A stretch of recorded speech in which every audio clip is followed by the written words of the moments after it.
Well, it is Valentine's week. If you don't believe me, just go into any store and you're going to see all of the red and the hearts and all of that all over the place. Um, the fact that it's Valentine's week caused me to start asking the question, what is love? Because I know it's not a box of chocolates. Sometimes it might seem like it is, especially it's a teddy bear. It can be. Oh, a big one. A big one you can totally embrace. It can be that. It can be all of those things. But it's more. The meaning that most people give to love is the meaning that we have from our ego mind. That's part of it. You know, the ego mind is the one that says, wow, you know, when I find the perfect person, I'll know love. Well, when you find the perfect person, you probably will. But you don't have to wait till then. You know, there's also the love that you have for the perfect car and the perfect home and the perfect meal and we kind of overuse the word love. Go to Jack in the Box and get the 2 tacos for 99 cents, and I love this deal. You know, do you really? Love has a depth and a width that we don't get to experience in the ego mind. The ego mind says, I have love for you. I have love for you. I have love for you. We treat it like a possession. We treat it like a thing. And it works beautifully as long as all of our conditions are met. When we come from the ego mind, my relationship with Kathy is going to work as long as she acts this way and as long as I act this way, and they all meld together. But if anything gets out of the way, there better be something deeper than an ego-based love. Or we get to what this society has become, we get to a point where we have a disposable relationship. Society just throws the relationships away. It's like, things aren't going good, I'm going to jump ship, swim back to the harbor, and find a new one. It's almost epidemic. We have to get to that deeper, wider love to stop that. Now, that's not to say that every relationship is going to work. There are some relationships that 10 minutes is absolutely perfect, and beyond that becomes something other than true spiritual love. The love doesn't end, but the relationship itself kind of needs to transform and move on. So I'm not going to sit up here today and say divorce is bad. I'm not going to sit up here today and say that relationships don't end. They do. I am going to sit here and say that the love, when it comes from a spiritual place, never does. Love is God. And God is love. Can't separate one from the other. And because of that, love is everywhere. God is everywhere present. They're one and the same. You can't separate them out, which means love is everywhere present. Now, we talked already about this beautiful weather we're having this morning, and I absolutely love it. I really do, and it's more than an ego-based love, because I can get out there and just soak it up. And I think most of you felt that as well. Did you also feel the love of the tree right outside the door here? Did you feel the love of the steps that somebody put down for us to walk on? Did you feel the love of the cars that brought us here? You know, we experience love in everything, but we often don't see it. We often don't recognize it. In the Course of Love book, it talks about that, and I wrote some things down here because I didn't want to forget what they were. the question is asked in that book, what is love? And the answer was kind of surprising, but also, when I thought about it, very true. What love is cannot be taught. It cannot be learned. It can only be recognized. And that is on a very deep spiritual level. You know, this time of month I'm always using Kathy as my example because that's where my true love is, you know, that I can point out and say, this is love. According to the course of love and according to what I am learning, that love that is here has been there always.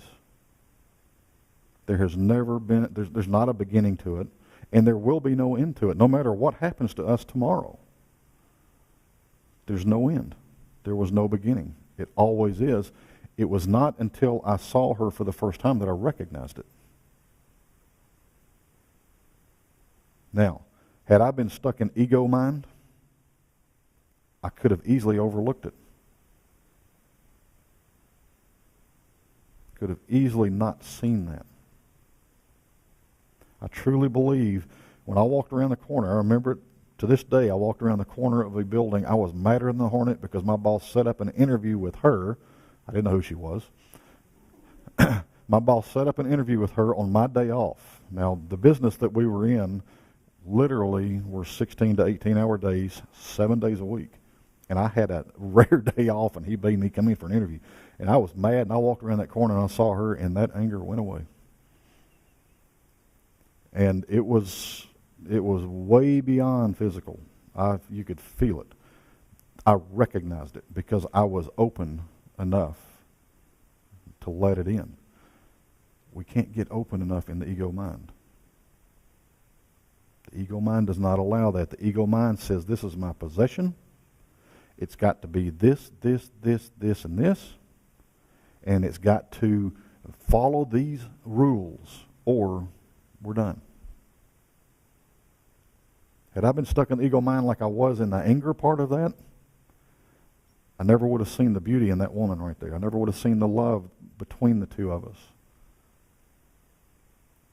But something opened me wide open. So, ego-based love, jealousy, hurt, anger. It's got all of these things that go with it when things get out of line.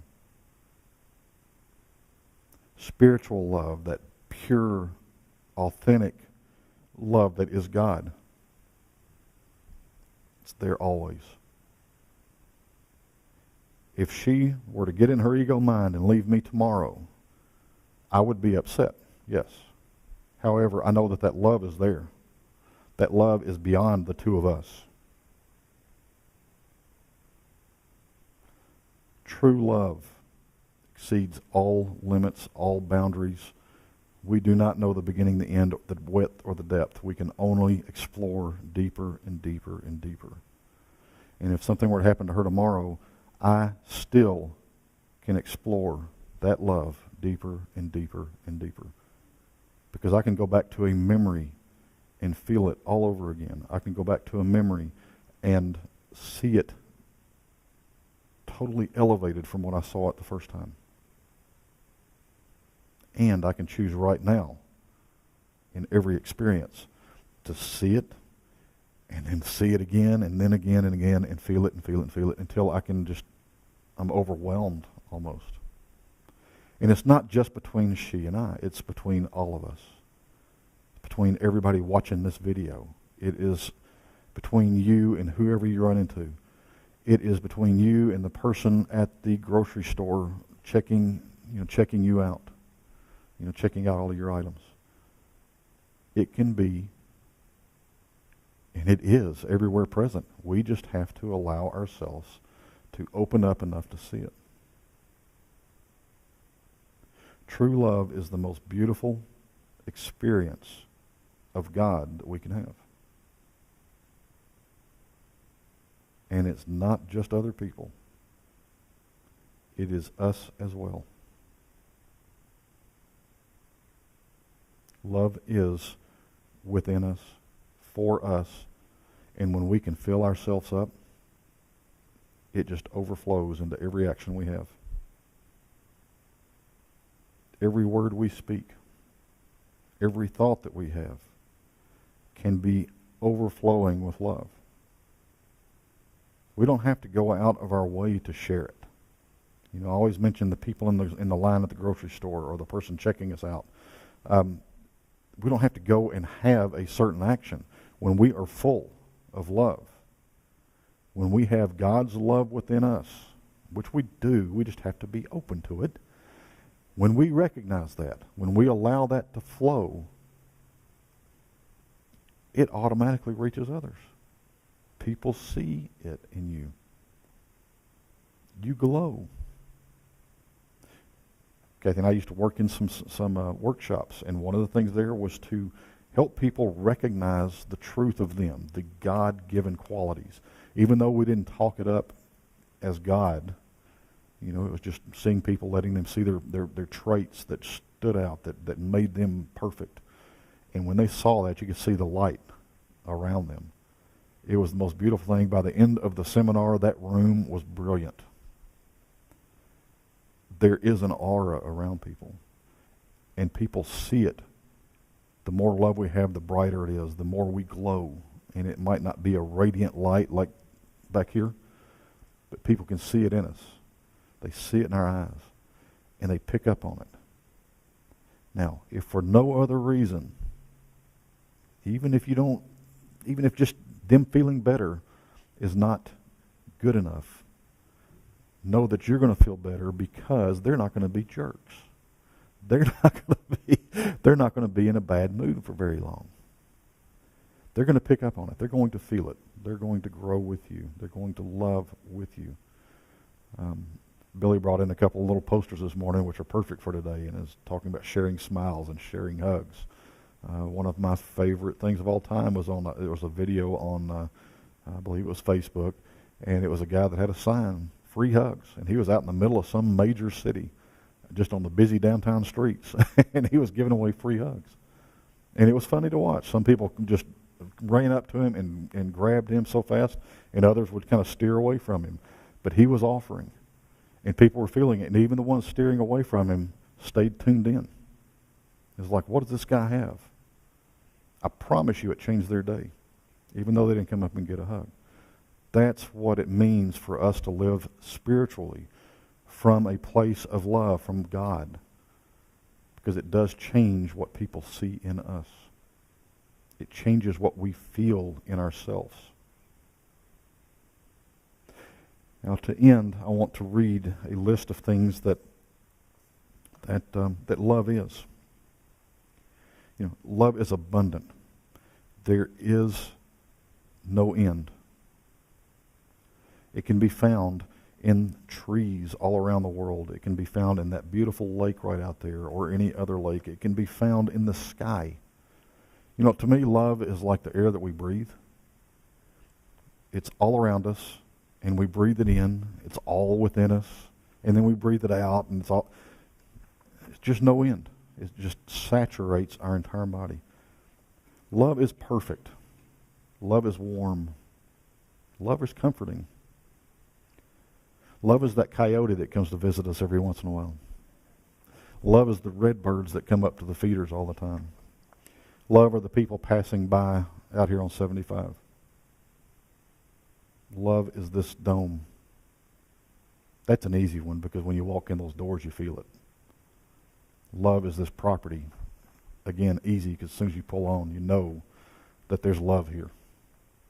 But there's love out on the street before you get here as well. The most powerful statement that I can make is, love is. Period. Whatever you add to that is true. Love is. Now you get to decide for yourself what you want to add to that, or whether you just want to leave it be. Love is.